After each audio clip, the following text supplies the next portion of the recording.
welcome back to Breaking Down Better Call Saul. This is the home run stretch, and I do believe this is going to be a home run. The final 6 episodes of Season 6, and in this video I'm going to be talking about, for the first time ever, just one episode of the show, just one single episode, not an entire season. I'm going to be talking about the 8th episode of Season 6, Point and Shoot. Bit of a double meaning going on there, which we'll get into a little bit later on. I did start filming, well I didn't start, I filmed an entire reaction to the episode just in case anything kind of notable came up, but unfortunately there was just not much that was kind of outwardly reaction worthy, I suppose. I figure in case something really exciting and dramatic happens, I'll probably film reactions for the next 5 episodes as well. But I think the only 3 things I can remember that really maybe elicited an actual interesting response, if that, we'll see, I haven't really looked at the footage yet, is there's 3 things. So the first one, this is spoilers obviously, and this is jumping ahead, we'll get to the episode in due course. I think we'll get the reaction stuff out of the way at the beginning. The first one I remember is when Lalo has Gus down on his knees, I think, and he gets Gus to stand up. And Gus has been like, we've never seen Gus this kind of humiliated before, and you can tell every fiber of his being is hating it, he's seething. And he stands up and just kind of just pats down his front, like typical Gus, kind of like. Me and Connie both laughed, I think, at that moment because it was just such a Gus thing to do.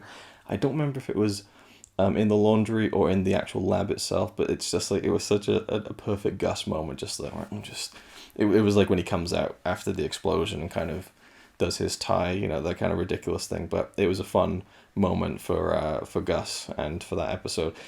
The other one is when Lalo shoots Gus in the chest. He knows he has the body armor on, but it was just the shock of him just shooting him and kind of the power move, kind of like the big dick kind of just shooting him in the chest, and Gus is like falls back against the laundry machine, you know, which, you know, affects him a lot later on. And then the main reaction for me was a misunderstanding. So when the shootout happens, what I saw in real time was Gus hit the lights, Gus ran over his gun, lots of gun flashes went off, Gus grabbed his gun and click, click, click, no bullets, and he looked really like stunned and shocked, and I was like, oh, and I thought, oh my god, like, holy shit, like, Lalo got even further than I ever expected, and I thought Lalo had got down and found the gun and like taken the bullets out, but no, he was dead, or he was shot and he was fatally wounded. What had happened, I guess, was that there was just so much going on, I didn't really register that Gus did get off a few shots. So it was and for me, I love the character of Lalo so much.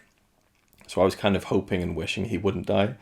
So when that happened and Gus was like, I was like, oh my god, and I'm like in a small tiny window, I was thinking of all these different like possibilities, like, okay, so Lalo doesn't die, maybe he dies later, or maybe Lalo becomes the overlord and he uses that tape to blackmail Gus, and now he's the ruler of Gus throughout all of Breaking Bad. Like, the writers of the show are like, this will change the way you see Breaking Bad in the future, and I'm like, you know, are we going to see Lalo in the Gene timeline? Is he going to be like the big bad of the entire story from start to finish? Well, not really start to finish, but you know what I mean. And I'm thinking maybe like Lalo wants to, like, you know, he wants to break away from the Salamancas and rule in private, like Emperor Palpatine or something, pulling the strings. And he feels like, you know, Hector always favored the twins and Tuco, and now he wants a piece of the pie, but he's going to do it in the biggest possible way. I don't know. So I was thinking of all these things, but no, Gus shot Lalo and got lucky. But so I'll show you some snippets of my reaction and anything else that might be interesting, and enjoy. All right, here we go. Better Call Saul, Season 6, Episode 8. Just thought I'd set up the camera for any reactions in case there might be good ones. The last 6 episodes. Here we go.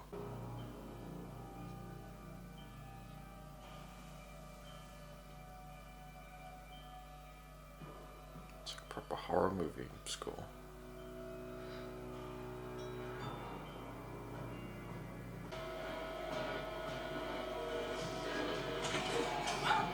She was gonna do it. Jesus. She wanted to save Jimmy. I know, but like, I'll do it. really? I've killed someone for you? Yeah. Oh, we're gonna get a Gus Lalo showdown.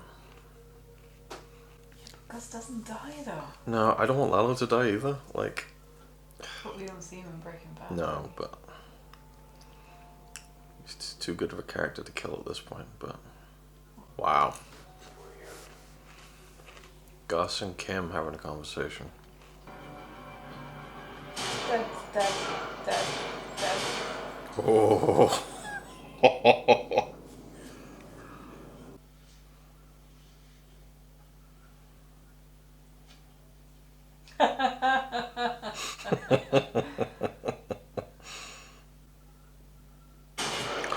Oh. Body armor, right? Jesus Christ. It apparently hurts like hell anyway. Well, of course.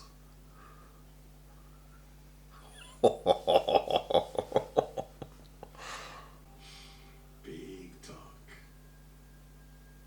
You done? No. Not yet.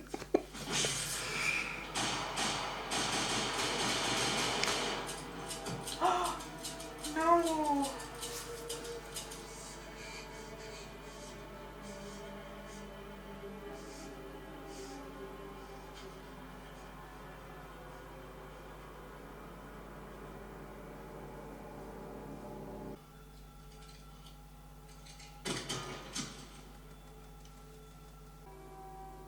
Oh.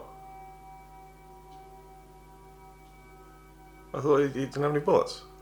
No, he had a few. You saw the lights. Alright. He just fired them so quickly. Ah, I thought that he had no bullets. Damn. I kind of wanted Lalo to get his way out of it somehow.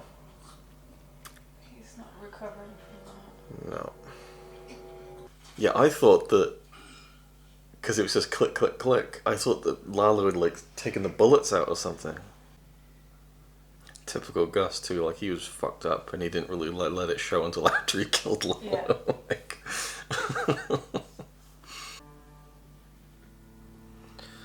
Well, it definitely does change how you view Breaking Bad in a way, knowing that Lalo and Howard Hamlin are fucking buried underneath their feet the whole time. It's really shit. Like, I didn't want Lalo to die because he's such a great character. I didn't want Howard to die because he's just didn't deserve it. It's just like a double shit sandwich.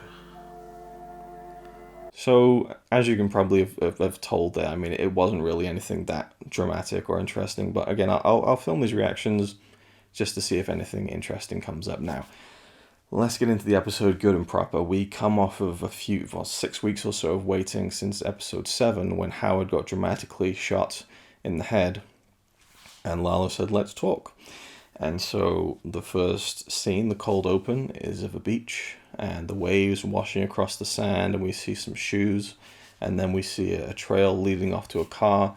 By the beach, it looks to be sunrise, possibly sunset. My memory doesn't serve me that well.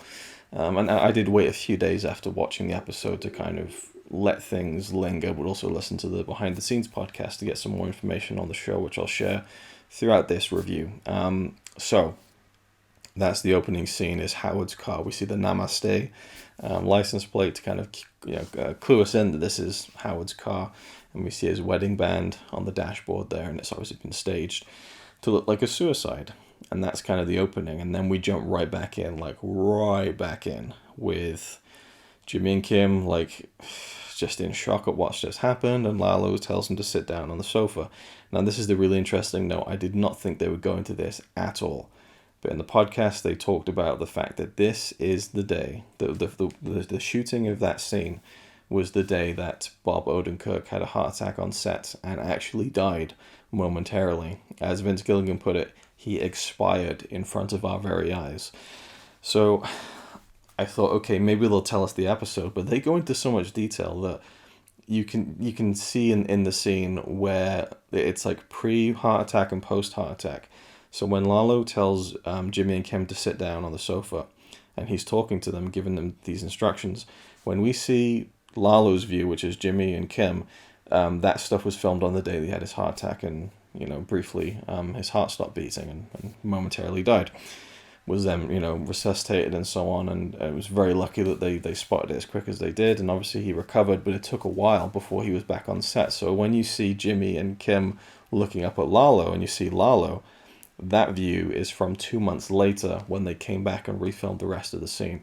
So the coverage split is like post heart attack, which is crazy. It's completely seamless, as of course it would be, but it's just chilling knowing that cut-off point and knowing it was such an intense scene, and knowing that the final recorded dialogue likely that Bob Odenkirk had done was him looking at Kim and saying, "It's time to go." Like, whoa, that's pretty heavy shit.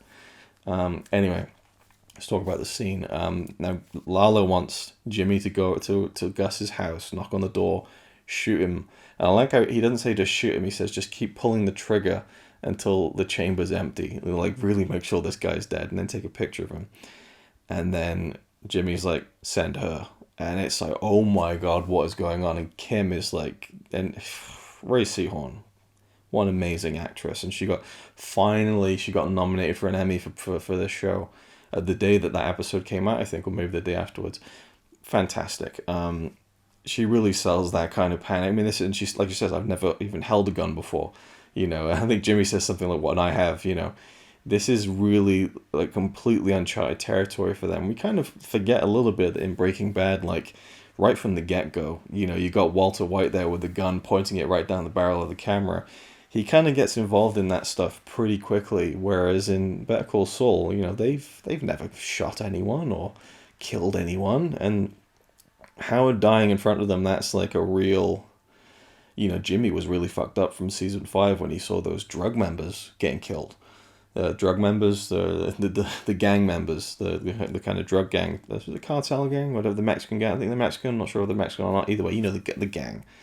He was traumatized from that. Now this is someone that he has, I think I talked about that in the previous video, like this is someone that he has known for like over a decade, and didn't like him, of course, even had a hatred for him to some degree, but it's still like, this is your fault. This is what they're both seeing. This guy lying completely motionless with his brain splattered against their apartment wall. Where they'd set up this board of like, here's how we're gonna take Howard down. And now, I mean, that would have been the ultimate irony if they still had the board up and the brain splattered against the plan. But but Jimmy's like, send Kim. She has to go, and Lalo's eventually just gets tired, and yet fine, send her. And Jimmy's kind of rationale was like, if someone sees me coming up to the door, they're not going to open it. But if they see like a woman who's kind of in distress, maybe a car broke down, they're more likely to open the door, right? And that's kind of, at first I was thinking, what the hell's going on? And then I realized that Jimmy didn't want to leave Kim alone with Lalo, and I totally get that. But in the heat of the moment, for her, and obviously for me as a viewer, I was just like, what is Jimmy doing? And I guess he kind of hoped that she would get out somehow. But Kim, she drives to Gus's house.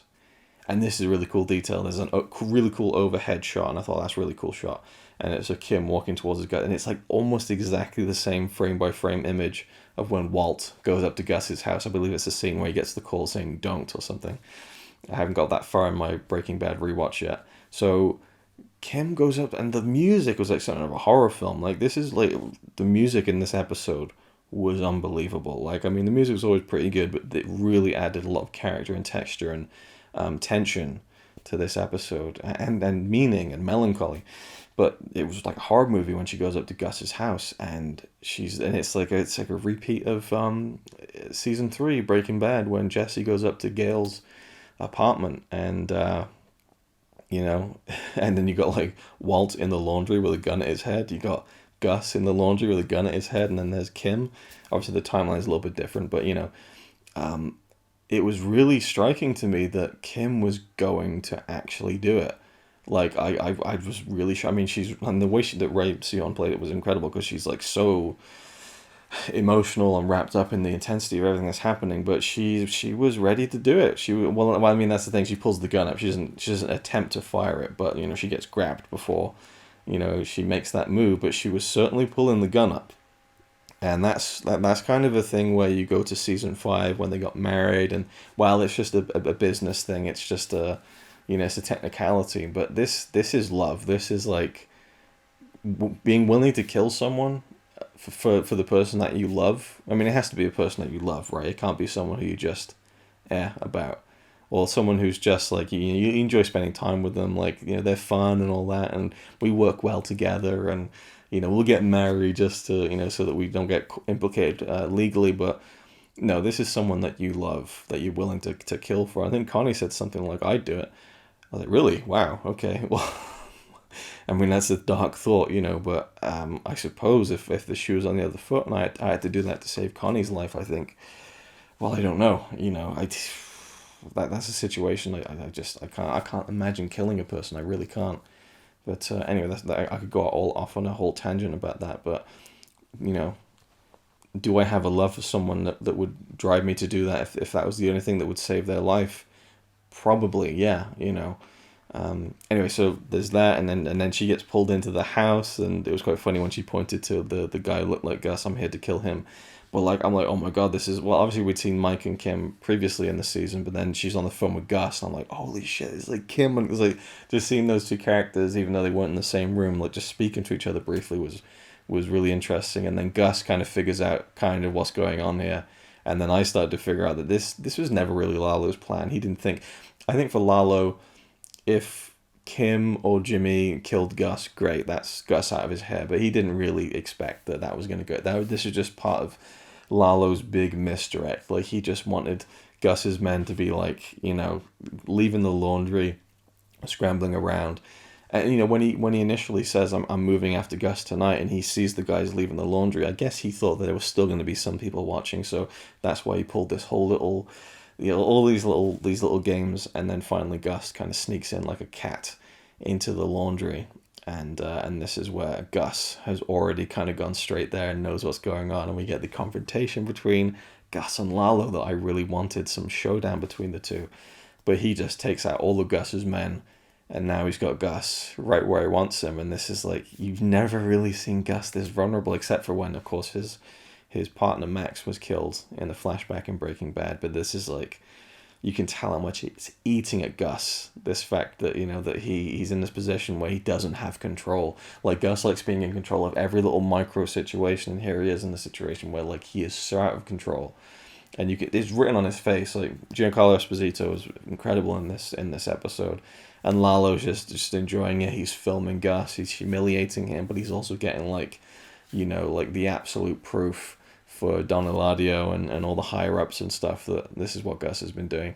And then he shoots him again, which I said earlier. It's just this fact he just shoots him, and Gus is like, it was such an interesting thing. I don't think I've seen it that often where the bad guy knows that, well, they're both bad guys, but the guy with the gun knows the other person's wearing armor, just shoots him just because they can, or just to kind of win them a little bit.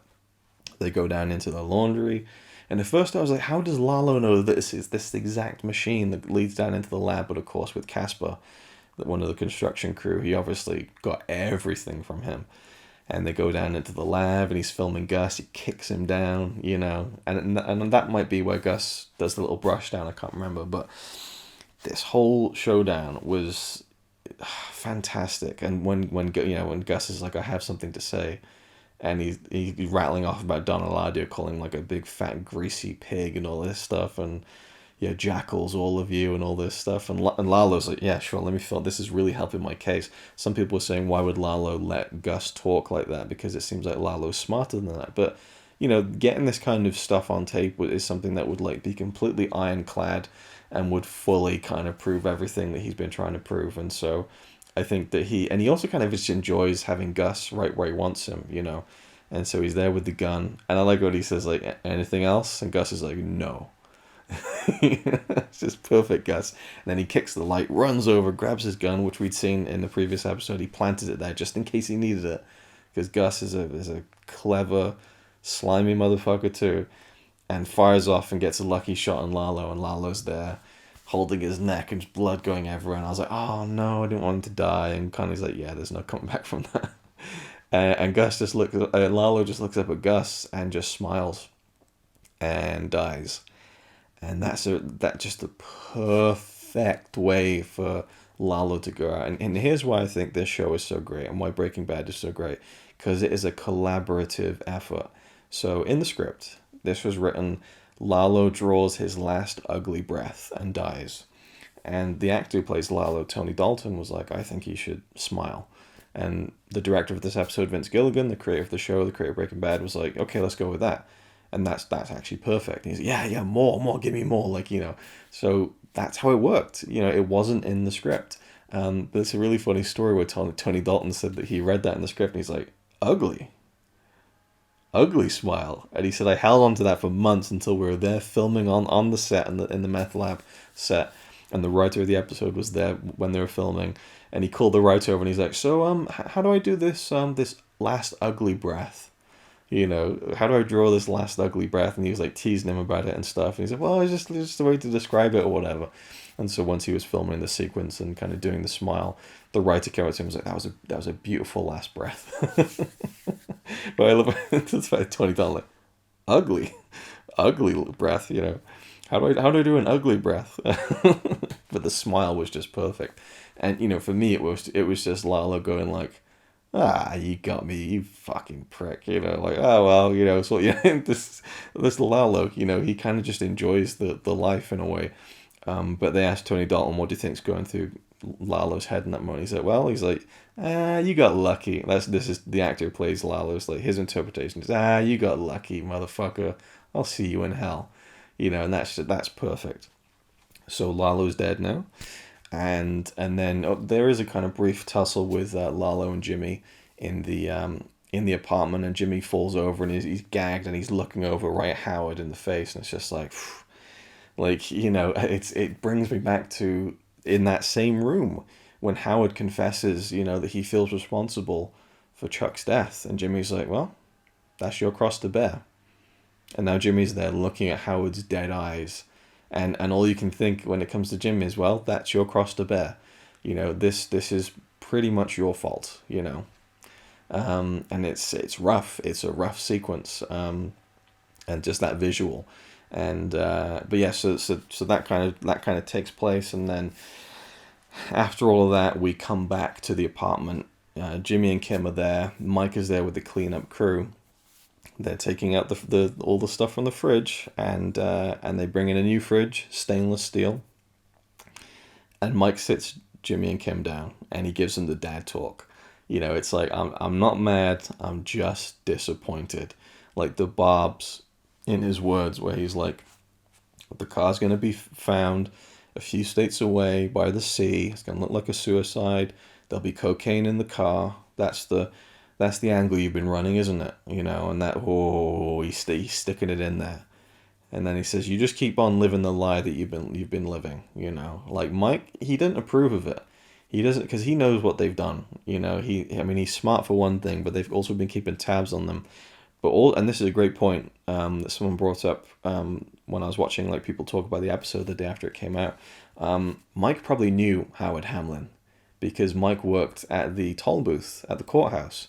Now, yeah, you kind of see hundreds of people a day, but I work in a retail job, and I know that when you see the same person day in, day out, you kind of remember their face, and if they have certain mannerisms, you remember the mannerisms, you remember whether they're a nice customer or a vacant customer, or, sometimes the faces just blend into one another, but there are certain people who kind of stand out, and Howard Hamlin is a very personable, very outgoing kind of nice guy. So I think Mike would remember that. And seeing him there and recognizing him, but also just knowing that Howard wasn't in the game. Mike is very specific and kind of holds a lot of reverence for the game and who's in it and who isn't. And for Mike, that he sees someone who wasn't in the game, who got brought into it and died because of it, and he doesn't approve of that. And so he really, I think, loses respect for Jimmy, and I think is really disappointed in what they've both done and the part that they've played in this man dying.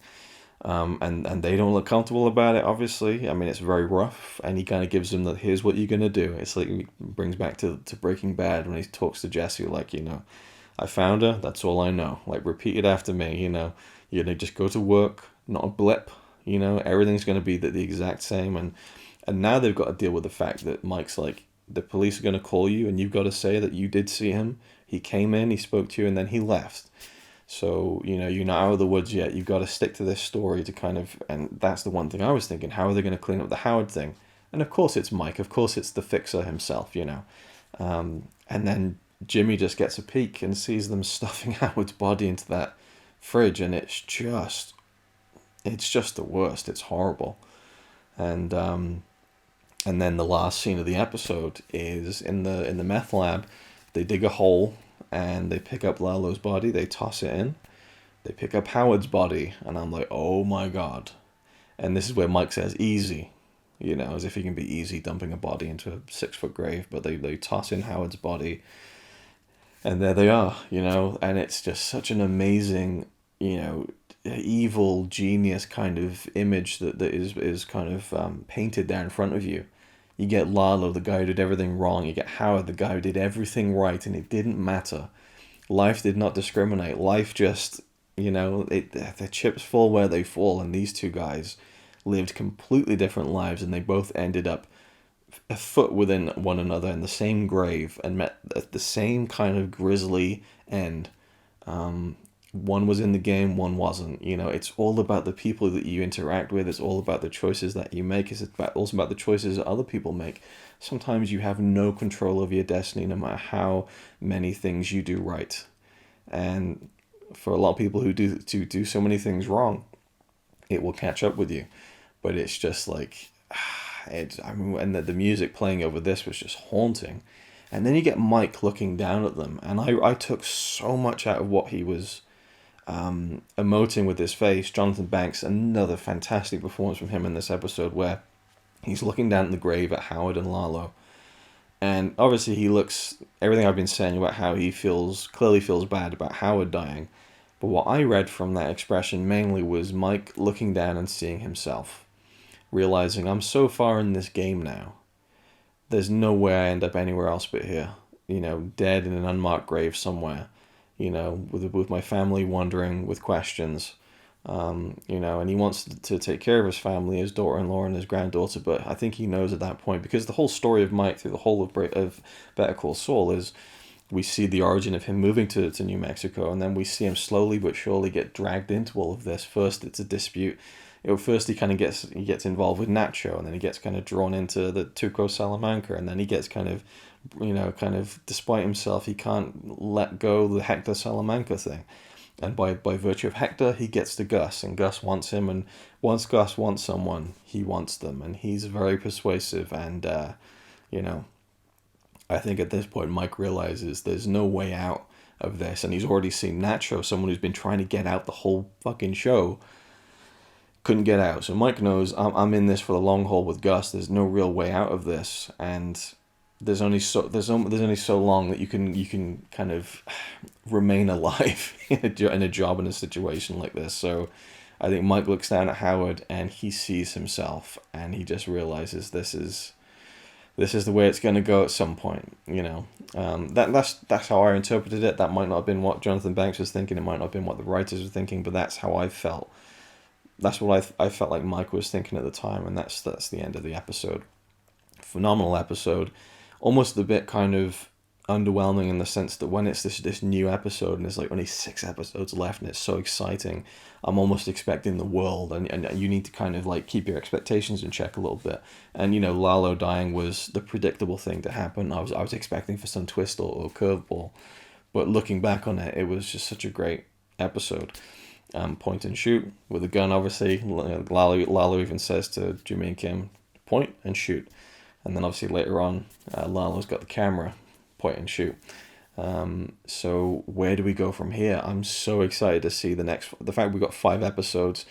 I think Breaking Bad ended really nicely with the pacing, because Ozymandias, I think the third to last episode, was kind of the finale, the climax of the main storyline. And then we had like Walt kind of in witness protection, a very non-governmental witness protection in Granite State. And then Felina, him coming back and kind of making things right and kind of tying up all the loose ends. So I kind of feel like they might go the same way with this one. I can't remember if I mentioned it before, but I've noticed that Vince Gilligan wrote and directed the penultimate episode, and then the other creator of the show, Peter Gould, I think wrote and directed the final episode. So I feel like we might get another 3 episodes of the main storyline, and a dramatic end. And then I think we'll get a Breaking Bad set episode with the penultimate one, and then a Gene episode at the end. That's kind of my prediction for how they're going to divvy up the rest of the storyline kind of pacing. But it feels like a lot's been wrapped up. Some images have been released of the next episode. We're going to see Don Eladio, which is great. And then there's Gus. And yeah, I mean, how are Jimmy and Kim's relationship how is it gonna continue from here? You know, the fallout from Howard's death. Are they going to be looked at differently now? You know, because all that stuff with Howard exploding, he's like, Jimmy did this. Jimmy's done this. And then suddenly Howard kills himself. You know, this could be a real turning point. But either way, that was Point and Shoot. An explosive episode. Fantastic stuff. I'm so glad this show's back, but I'm feeling that bittersweet twang of the fact that it's going to be all over soon. Thank you for watching. Hope you enjoyed, and I'll see you in the next one.